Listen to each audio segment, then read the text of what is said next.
आज आप लोग को हम क्लास 10 बिहार बोर्ड संस्कृत में चैप्टर नंबर 6 भारतीय संस्कार का पूरा लेक्चर प्रोवाइड करने वाले हैं, जिसमें पूरा चैप्टर को कवर किया गया। बाबू आप इस वीडियो में पूरा ध्यान से बने रहिएगा, पूरा वीडियो को देखिएगा अंत तक, पूरा पॉइंट को इसमें कवर किया गया और लास्ट में वीडियो के अंत में सारा नोट्स प्रोवाइड किया जाएगा लास्ट के वीडियो के अंत में। तो आप लोग बने रहिए वीडियो ध्यान में। अब शुरू करते हैं। देखिए बाबू, चैप्टर का नाम क्या है? भारतीय संस्कार है। चैप्टर का नाम क्या है? भारतीय संस्कार। मीन्स भारतीय संस्कार के बारे में बताया गया है कि भारत में कितने संस्कार होते हैं, उसको सारे संस्कारों को जानकारी को दिया गया है। पूछेगा कि मुख्य रूप से कितने संस्कार होते हैं, तो मुख्य रूप से 5 संस्कार होते हैं। मुख्य रूप से कितने संस्कार होते हैं बाबू? मुख्य रूप से 5 संस्कार होते हैं। तो पहले संस्कार को परिचय देते हैं। तो बाबू, प्राचीन संस्कृति की पहचान किससे होता है? संस्कार से। ज्ञान की पहचान किससे होता है बाबू? संस्कार से। बाबू आजकल संस्कार व्यंग रूप में रह गया है। मीन्स कहने का मतलब है संस्कार को आप आजकल मजाक के रूप में देखा जा रहा है। कोई अगर बच्चा टीका लगा कर रहा है तो उसको मजाक उड़ा दे रहा है, कोई पैर छू रहा है तो कोई पैर पूरा छू ही नहीं कर रहा, चरण स्पर्श कर ही नहीं रहा, आधे पे गोल लग रहा। तो आजकल संस्कार क्या हो गया बाबू? व्यंग हो गया है। बाबू हर एक शुभ अवसर पर संस्कार में क्या है? संस्कार में बताया था कि वरिष्ठों का आशीर्वाद लेना चाहिए, बड़े लोगों का आशीर्वाद लेना चाहिए। तो आप लोग सुनिए ध्यान से। मुख्य रूप से कितने संस्कार होते हैं? मुख्य रूप से 5 संस्कार होते हैं। मुख्य रूप से कितने संस्कार होते हैं? 5 संस्कार। जन्म से पूर्व शैशव संस्कार, शैक्षणिक, गृहस्थ और अंत्येष्ट।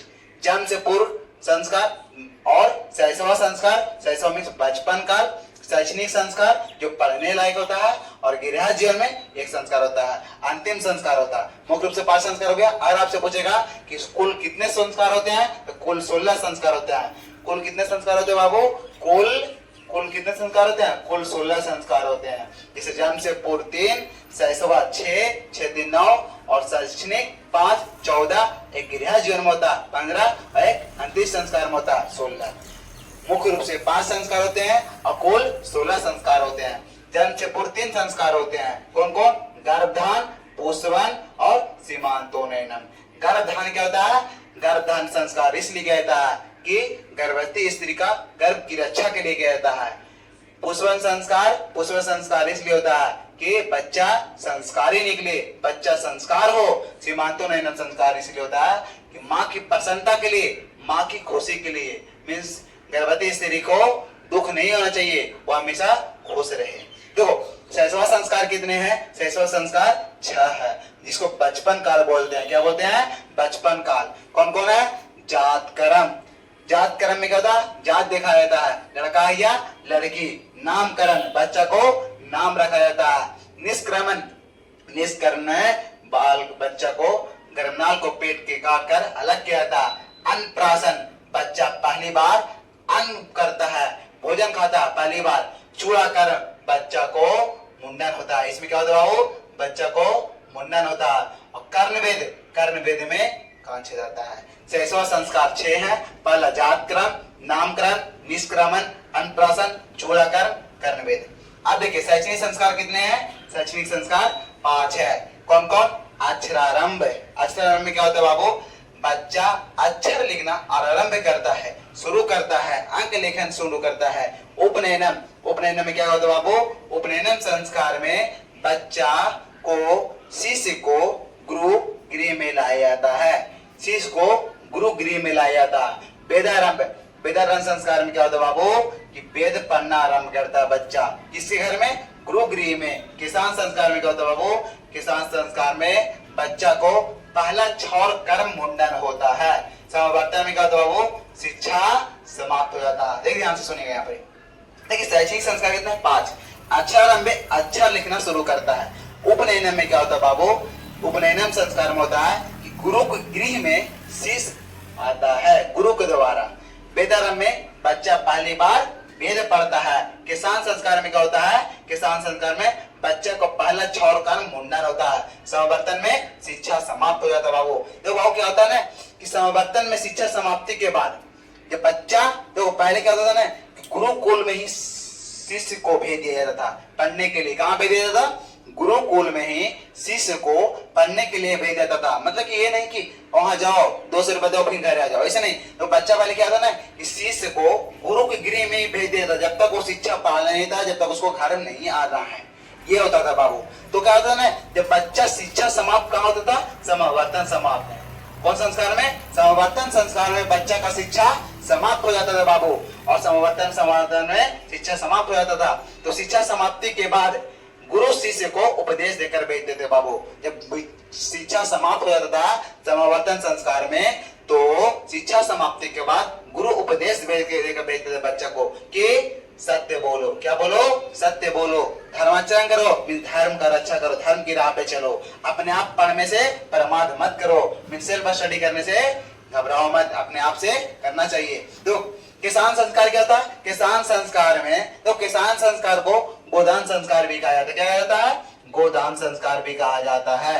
किसान संस्कार को गोदान संस्कार भी कहा जाता है। क्यों, क्योंकि किसान संस्कार में शिष्य गुरु को गाय दान करता है, शिष्य गुरु को क्या करता है, गाय दान करता है, इसलिए किसान संस्कार को गोदान संस्कार भी कहा जाता है। अब देखिए गृह जीवन में एक ही संस्कार है, वो कौन है, विवाह संस्कार। देखो कहा था विवाह संस्कार सबसे पवित्र संस्कार होता है, लेकिन आजकल पवित्र नहीं रहा है।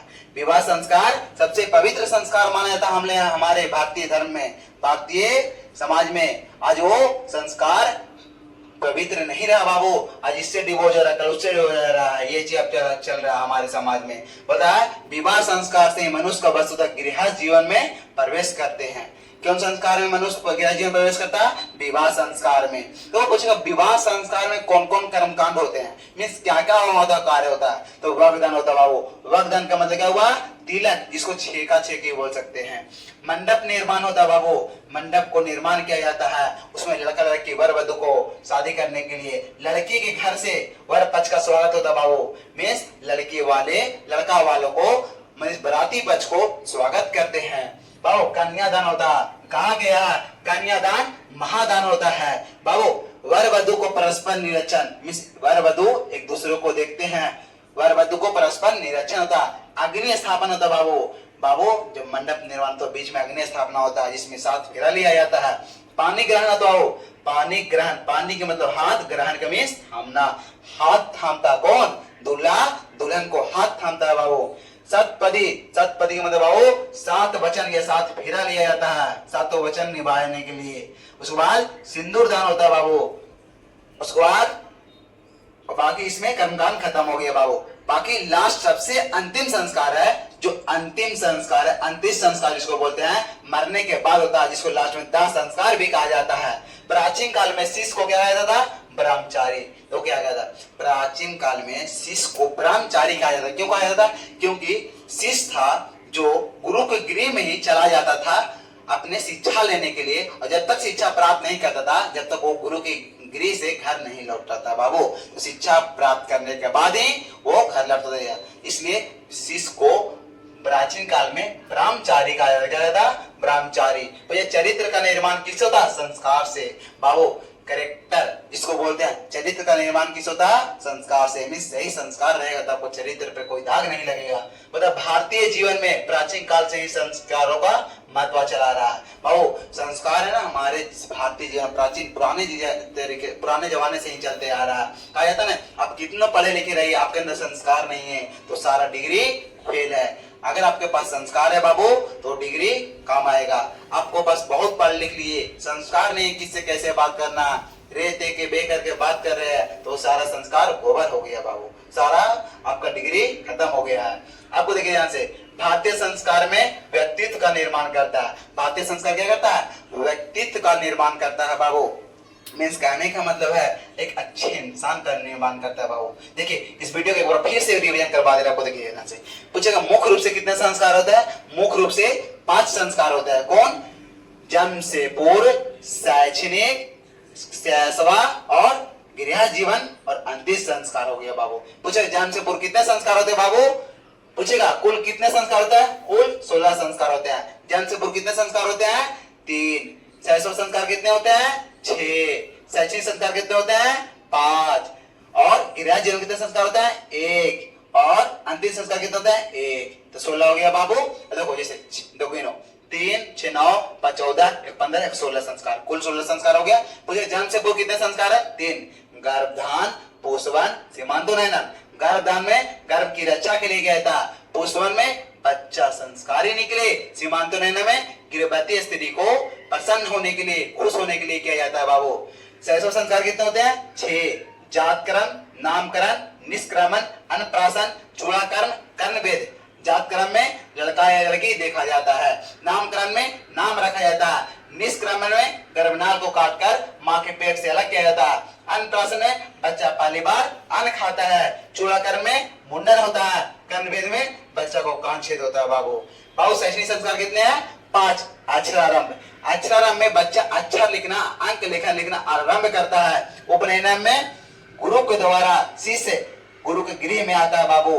वेदारंभ में बच्चा पहली बार वेद पढ़ता है। किसान संस्कार में बच्चा का पहला छोड़कर मुंडन होता है, उसमें शिष्य गुरु को गाय दान करते हैं, इसलिए किसान संस्कार को गोदान संस्कार भी कहा गया है। समावर्तन में शिक्षा समाप्त हो जाता है बाबू, और यहीं से गृह जीवन में घेर लेता है, इसको विवाह संस्कार भी बोलते हैं बाबू। इसमें जब शिक्षा समाप्त होता है तो गुरु उपदेश देकर भेजते हैं कि बाबू सत्य बोलो, क्या करो? सत्य बोलो, धर्माचरण करो, धर्म की राह पर चलो, अपने आप को पढ़ने से प्रमाद मत करो, सेल्फ स्टडी करते रहो, जीवन से सीखते रहो।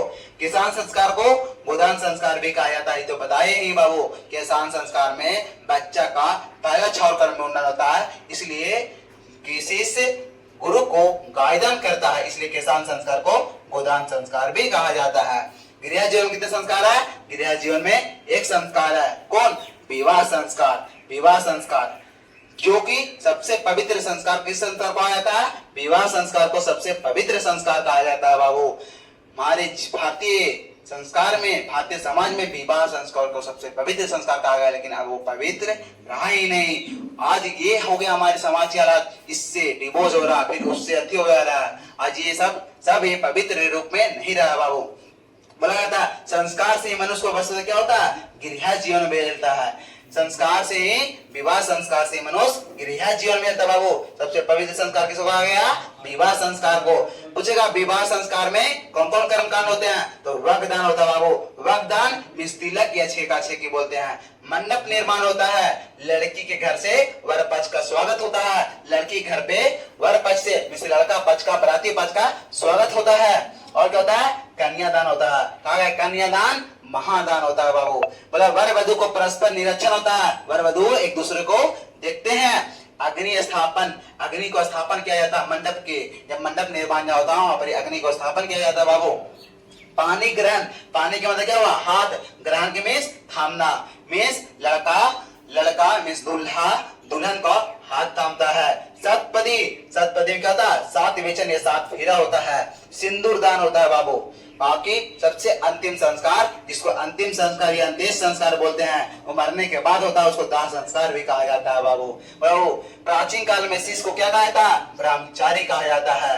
चरित्र का निर्माण किससे होता है? संस्कार से होता है। चरित्र का निर्माण किससे होता है? संस्कार से होता है। भारतीय जीवन में प्राचीन काल से संस्कारों का महत्व चला रहा, मीन्स भारतीय जीवन में पहले ही से ही संस्कार का महत्व चला रहा। भारतीय में संस्कार का व्यक्तित्व का निर्माण होता है बाबू। कहा जाता है इस संस्कार से क्या होता है? व्यक्तित्व का निर्माण होता है, मीन्स अच्छे इंसान बन पाते हैं। तो आप लोग को ये वीडियो पूरा प्रोवाइड किया गया, इसको लास्ट में नोट्स दे दिया गया है, आप लोग जाके वीडियो को लास्ट में देखेगा, इसका जितना भी नोट्स है उसमें दिया गया। मैं आपको इस बात को गारंटी देता हूँ कि बिहार बोर्ड इससे ज्यादा पॉइंट से लिखा हुआ नहीं पूछ सकती है। मैं इस बात की क्यों गारंटी दे रहा हूँ? क्योंकि इस बुक में जितना भी पॉइंट है वो सारा इसमें कवर किया गया है, इसलिए बिहार बोर्ड इससे पार नहीं पूछ सकती है। आप वीडियो के अंत में जाइएगा और यहाँ पर जाकर नोट्स प्रोवाइड किया गया, उसको देख लीजिएगा। बाकी आप लोग को मैं ये बोलना चाहता हूँ बाबू कि आपको वीडियो कैसा लगा एक बार कमेंट करके जरूर बताइएगा। अगर कुछ कमी लगा तो उस कमी को बताइएगा, हम अगला बार अच्छा सा और सुधार करेंगे। बाकी धन्यवाद, थैंक यू।